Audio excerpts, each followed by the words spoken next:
So I made a huge mistake. I've been doing computer stuff for quite a while and I should have known better. But people make assumptions and you know what assumptions result in, right? As you may know, I created a website some time back and put stuff on there relating to my drone and shared some stuff, all that kind of stuff. And it's been going pretty well. But I made a big mistake. I made the assumption that the provider that was hosting my site made backups. So you may be wondering, what did I do that resulted in needing a backup? Did Stacy do something stupid and like delete his website or something? No, I didn't do that. So what happened was my provider was using a tool on their site called cPanel. And apparently cPanel had an exploit. It was discovered. Then it was really exploited. And so what did my provider do? They did what any good provider would do. They took down all the sites and stuff and proceeded to begin work to patch it. Apparently though, that wasn't going so well. And they didn't do a job of actually communicating this to me. You know how I found out? My site was down. And I was beginning to think maybe there was a problem with my payment stuff. Like I used PayPal to pay for it. And I thought maybe something went awry with that. My bank recently changed our credit card processing stuff for our accounts from Visa to MasterCard. And I thought maybe the card that I had linked there, that it was being used by PayPal to do the charges, maybe I had the old one and I hadn't updated it. Nope, that wasn't the case. And even if it was the case, it wasn't time for me to be billed. So I reached out to my website provider and I was like, hey, what's wrong? And they responded back and relayed all the information that is relayed to you, that this cPanel thing had been exploited and that they were taking measures to correct that. But they wanted me to know that I should probably make backups of my stuff that I can't get access to. That would be, great, but I don't have backups of it.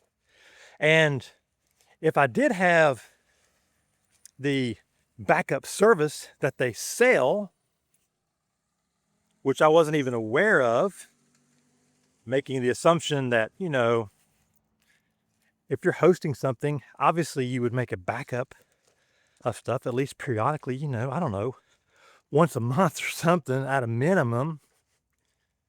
But no, that wasn't the case. And then they proceeded to tell me that if you didn't have a backup, then they couldn't guarantee that they would be able to recover my website. Mind you, it's just some text files. There's nothing to get compromised. It's just HTML text files.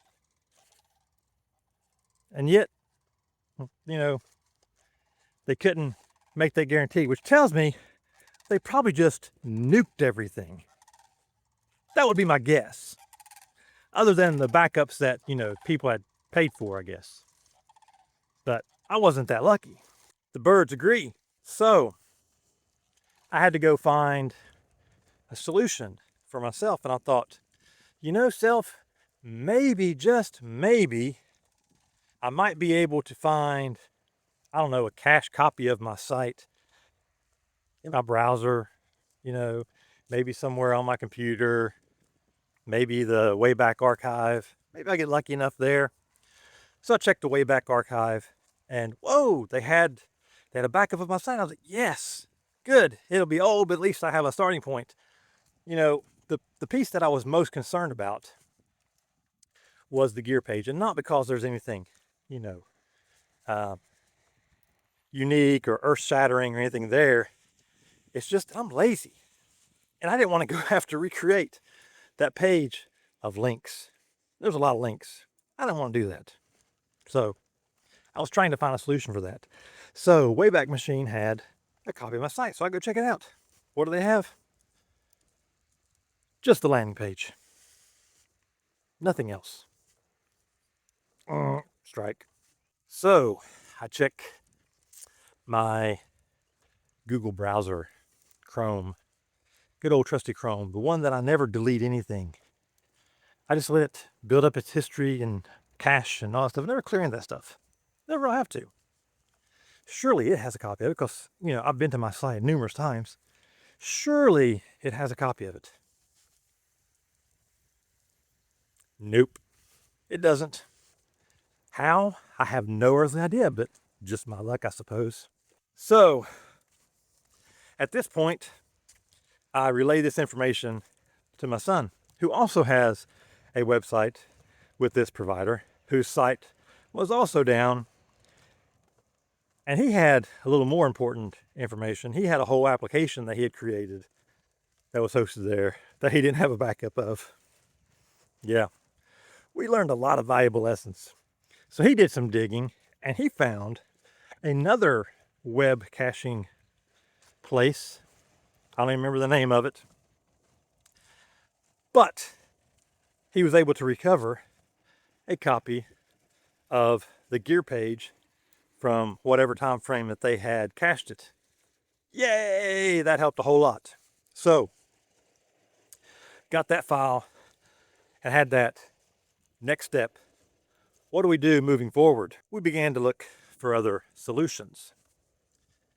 And we decided to, based on cost, what we were spending for our hosted sites, domains, whatnot, we decided that we would just get us a virtual private server. It was actually going to be cheaper to have our own server all to ourselves that we can do whatever we want to with, which has daily backups, which has snapshots of our backups, so we can create a snapshot at any point we want, than what we were doing previously.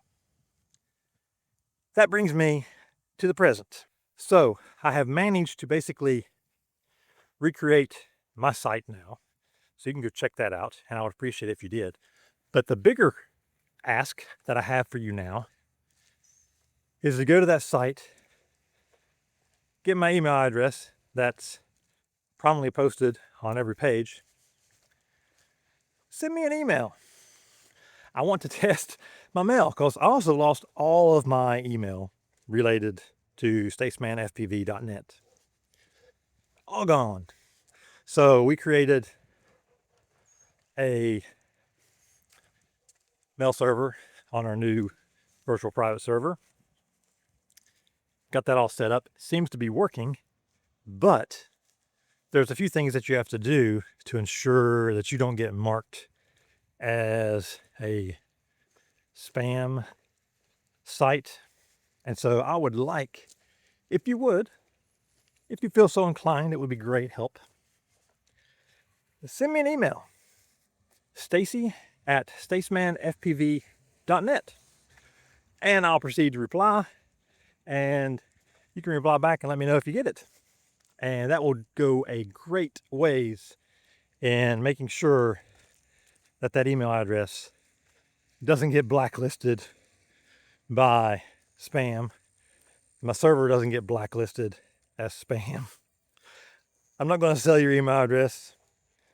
I'm not going to be sending out stuff on the regular at that email address. I just want to ensure that my email works. And so if somebody has a question and they're so inclined, they can send me an email and I can get back to them. That would be great. So if you guys could do that, it would be a huge help. And if you want, in your email, feel free to chide me all you want, roast me all you want for being a moron who works in software development, no less, who knows the value of backups, who ensures he has backups of everything that he does work related. who thought he had backups of his site by his provider, but apparently not. That won't be the case anymore. I've got my own backup now. Even though they say we have backups, I'm not trusting no one anymore at all. I'm sure you don't blame me. I'm sure you're laughing right now hysterically and maybe crying, going, oh, that sucks. That's terrible. I feel for you. Yeah. Well, thankfully, it wasn't really anything super important. It was just me being lazy, not wanting to have to recreate everything. On the upside, I did make a few minor improvements to the site. So you can go check those out. That would be much appreciated. And I will see you guys in the next video. Never stop flying and make backups. Trust no one. Peace.